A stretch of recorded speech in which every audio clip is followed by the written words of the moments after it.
Our top focus on WION right now. In the aftermath of the mid-air collision between a passenger jet and a military helicopter over Washington, D.C., a rescue mission has now turned into a recovery operation with no survivors expected. The American Airlines jet and the U.S. Army Black Hawk helicopter crashed into the Potomac River near Reagan Washington National Airport after the collision. American Eagle Flight 5342 was flying to the U.S. Capitol from Wichita, Kansas. The incident occurred as it was approaching to land at the Reagan National Airport.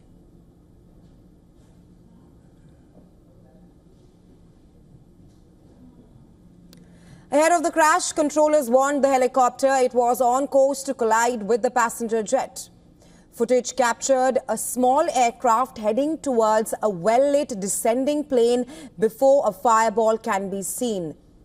Both plunged into the Potomac River, with the plane fuselage splitting into 3 separate pieces. The helicopter has now been seen at the surface of the river. As per the officials, 60 passengers and 4 crew members were aboard the passenger flight, while 3 U.S. Army personnel were on the helicopter.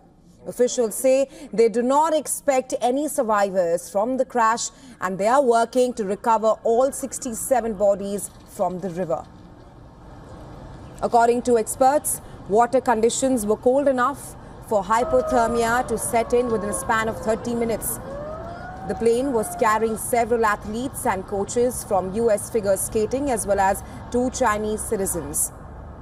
The District of Columbia Fire Chief has said that 28 bodies have been recovered from the river so far.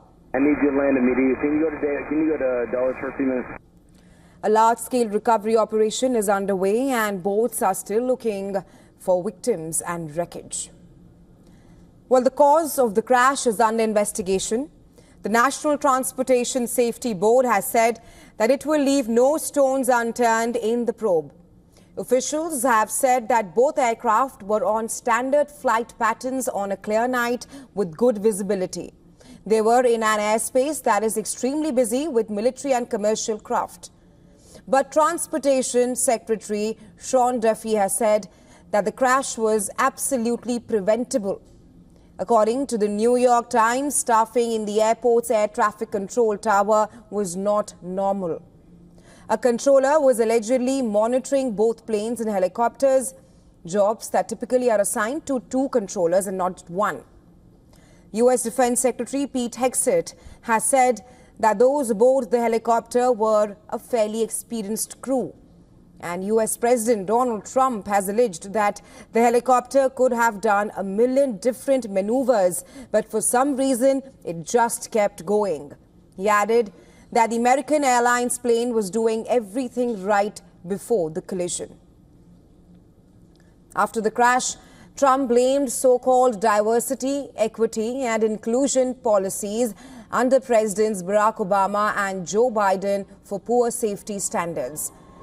Building on his wider attacks on DEI practices, Trump has signed an aviation order rolling back federal diversity initiatives. For more on this, our correspondent Susan Tehrani has sent us this report from New York.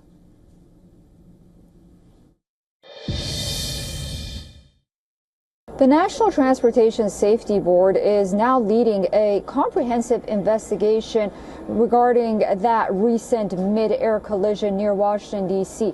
The key steps of this investigation include, first of all, recovering the black boxes of both aircraft, analyzing wreckage stored at Reagan Airport, and reviewing air traffic control communications.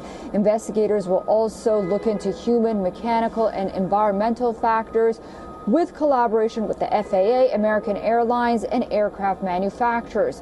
A preliminary report is expected no sooner than 30 days, while the final report could take months. The investigation aims to determine, first of all, what happened and prevent future incidents. There was a vigil held in Kansas where American Airlines took off with faith leaders leading the service. President Donald Trump addressed the nation at the White House press briefing room alongside his vice president and his newly appointed transport and defense secretaries, both on their first day of the job. He also talked to reporters while signing executive orders later as well. Susan Tehrani reporting from New York for WION World is One.